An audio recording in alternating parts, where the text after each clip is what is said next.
So hi, my name is Evonne Heyning. I have a mixed reality studio called Light Lodges, and I'm here to share with you a little bit of what we've been working on in XR experimentation, and specifically in how we bridge between the live and the virtual in order to create connection between people. So this young gentleman is a guy I met in Dominican Republic when I was filming a pilot called Origin X back in November. Now, Origin X is a series that I dreamed up on an airplane in 2011. It was a series that came to me sort of fully formed. And I imagined what would happen if you gave the people who eat chocolate and the people who make chocolate a way to collaborate and play and learn from each other.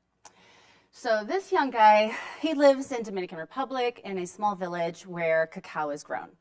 And he doesn't speak English. I don't speak Spanish, but within about a day, we became friends, and he became one of my PAs.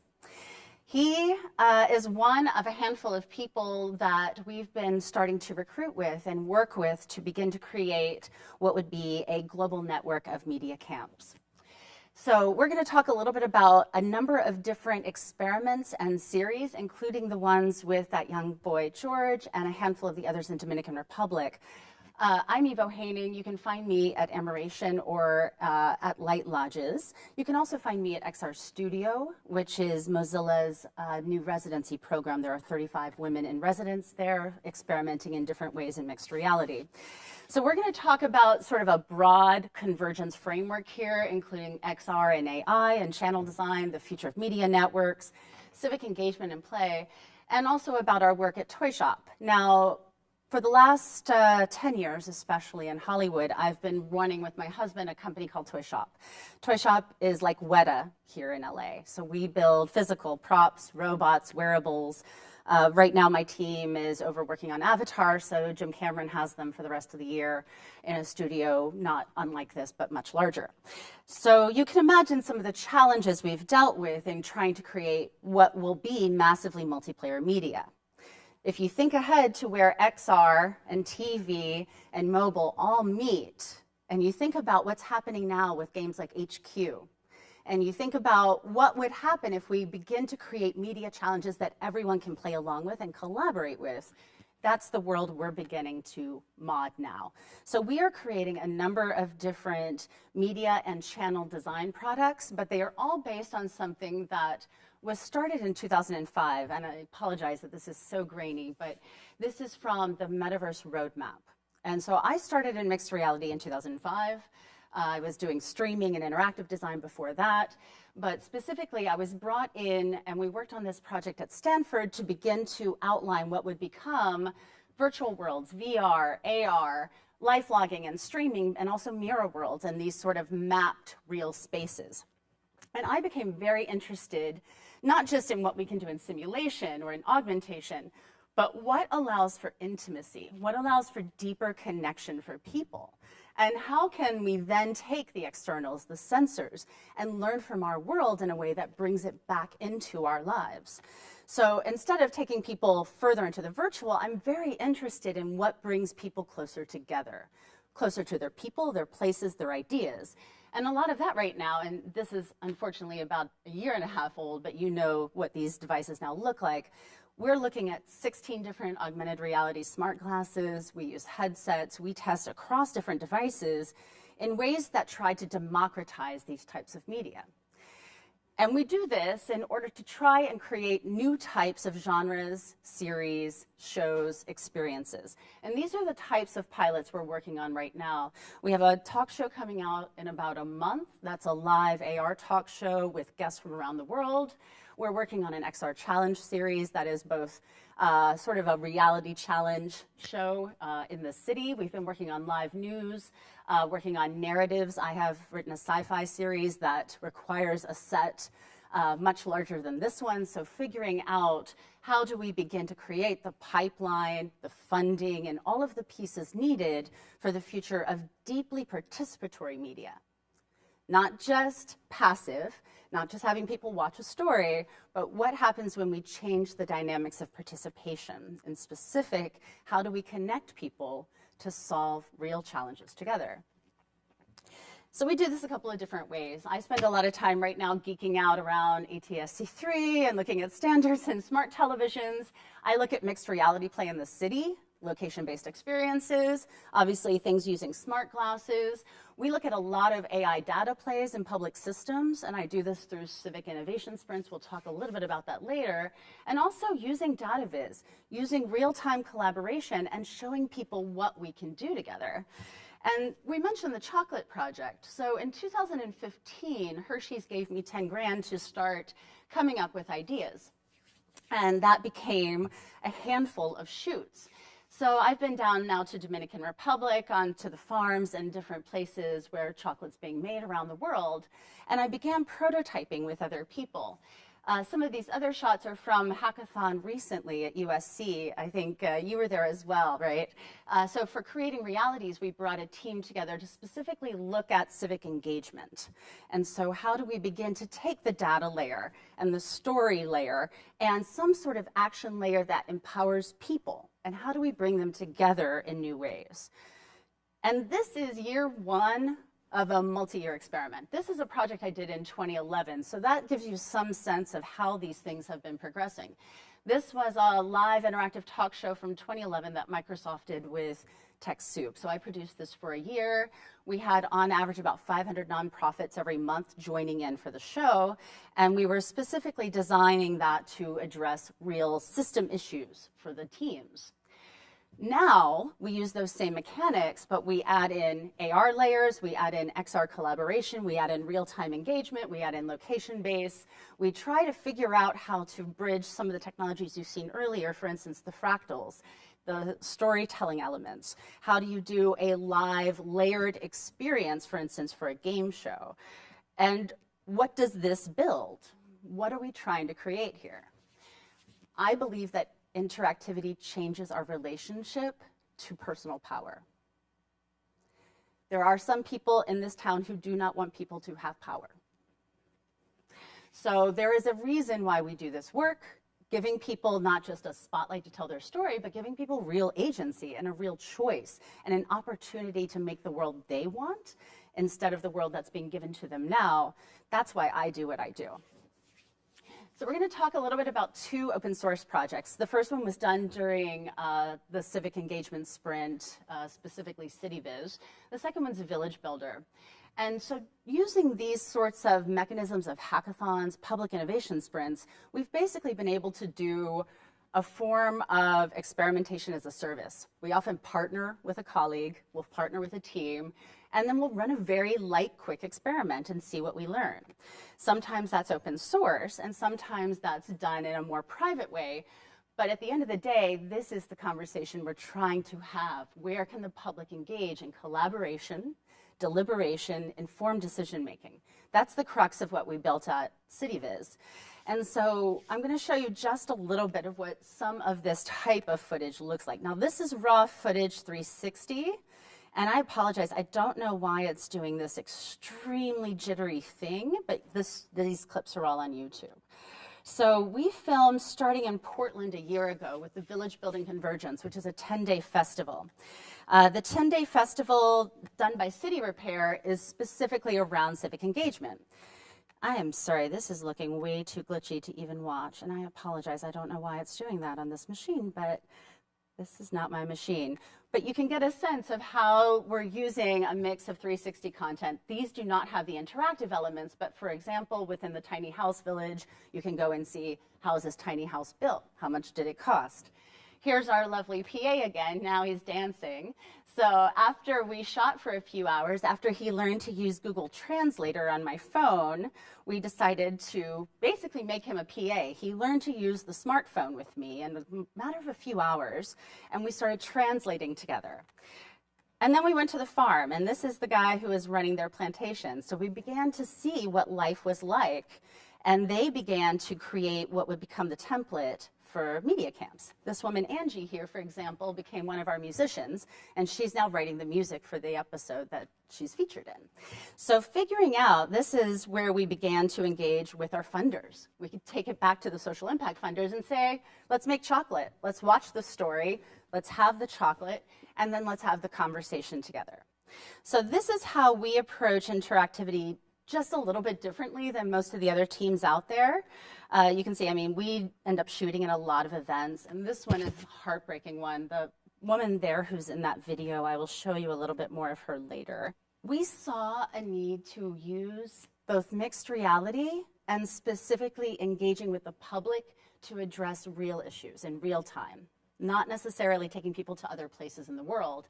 And you can see some of the questions that have come up for us in the process, both with Village Builder and CityViz. These are two different Unity open source builds designed for VR labs, also designed for cities so that they can prototype for themselves issues around displacement, issues around how do we make better decisions together. And specifically with CityViz, we've been working with IBM on a conversational layer. And so I want to show you just a little bit of what that looks like. So this video was one that my cinematographer, Lena, shot. And we did this in a hackathon in about a day. So, and I guess we don't have sound now, but we did at one point. And I apologize, we don't have the narratives on there. So Lena and I began working together about a year ago. Lena's here. This is our team from CityViz in particular. And what we did in a day was to take a multi-stakeholder engagement. Imagine these as city council members, and their conversation becomes the weather over the city based on the experience of watching stories like Lisa here. Lisa was a woman we met on Skid Row. She told us very specific details of her life on Skid Row, including having rats crawl over her at night and what it's like to be homeless. And so in the experience in CityViz, you're seeing homelessness from many different perspectives. You're having a conversation with other people, but then the conversation is delivered back to the city, both as a data viz of weather, but also as a way to begin to see where people want to make better decisions. They want to put more money here. They want to put more money toward housing. They want to make sure that these issues are being dealt with. So we began experimenting in this space for some time, but we're only 1 year into what is a 3-year experimentation cycle right now.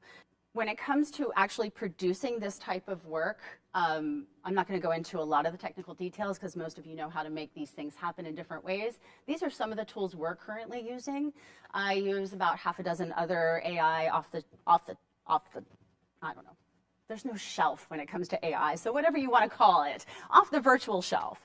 And really, this is not just paired programming. It's not just putting a human and an AI together. It's figuring out how to put multiple AI and multiple humans together. And they all have different rules of engagement. So it's like choreography, but it's a very complex choreography in an emergent system where things are constantly changing. And so if you can imagine trying to do that sort of engineering dance as well as the creative dance, it starts to get messy and starts to get risky.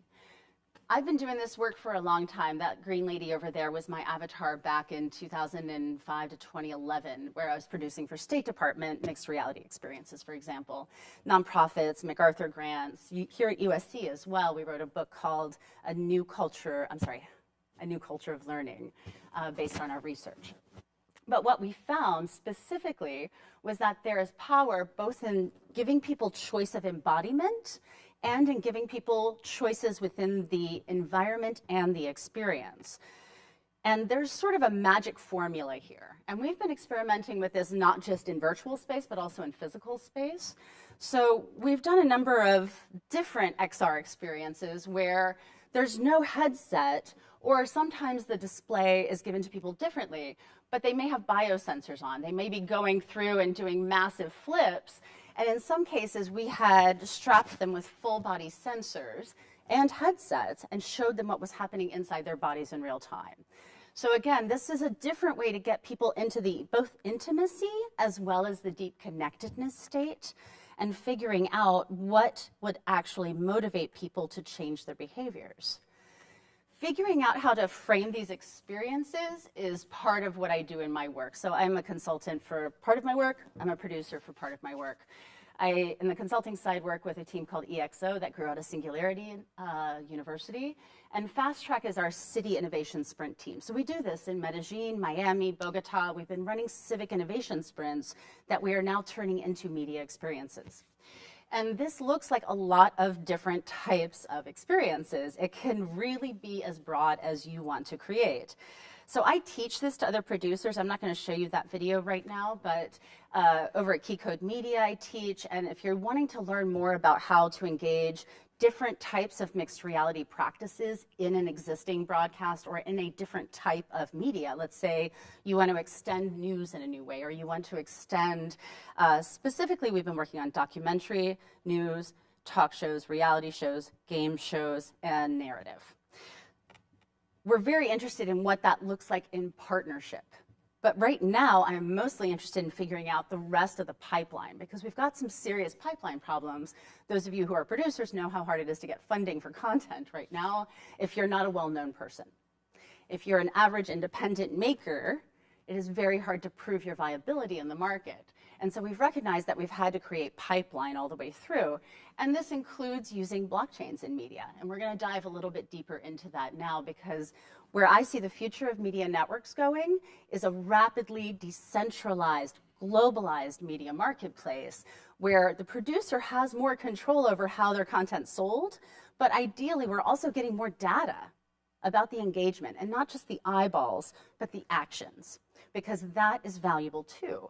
We haven't figured out what the real value proposition of the deeper collaboration is yet, because most people aren't even unlocking it. And so that's where we have some time and space, especially in the next year, to begin creating new value propositions and to create different pipelines too. So I've been working with a couple of different teams. This one was back at State Department. So I wanted you to see what mixed reality looked like 9 years ago. This was done in partnership between a architecture team in Cairo and an architecture team in USC. And they realistically redesigned the public commons near the Giza pyramids using Second Life. It's wild to think they were able to accomplish this much, but literally for 6 months, these architects worked together. Now, obviously, the tools are far better now, but we're not always using our tools effectively to meet these same kinds of challenges.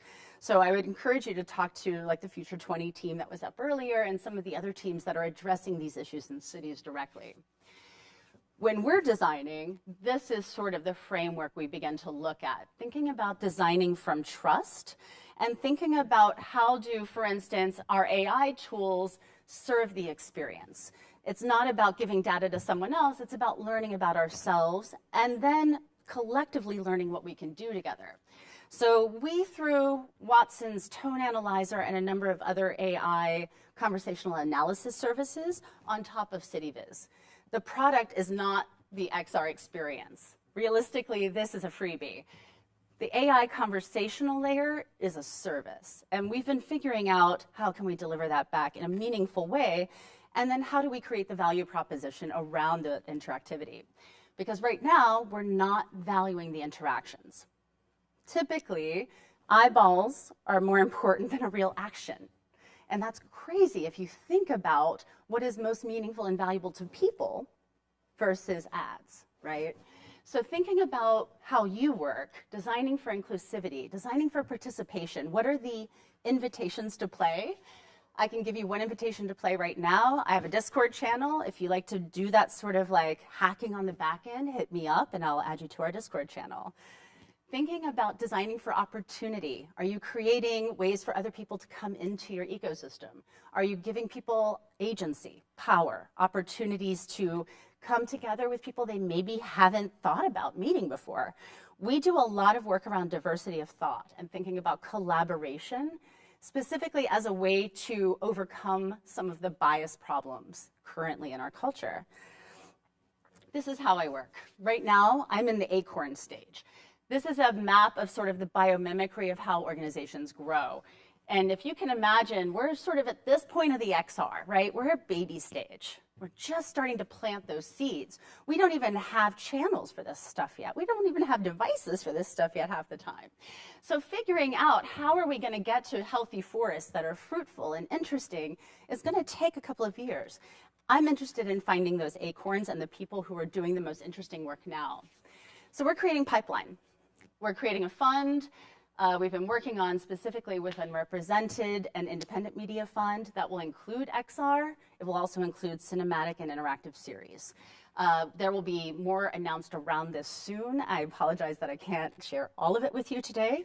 But if you want to check out my team at Fluid, we've been doing blockchain incubation for some time. Again, this is my team that grew out of Singularity. And so now figuring out, not just on the funding side, but on the production side, distribution especially. This is where we want to begin to unlock some of the harder things for makers, because most of the producers I meet are basically in debt and cannot monetize the work they've already created.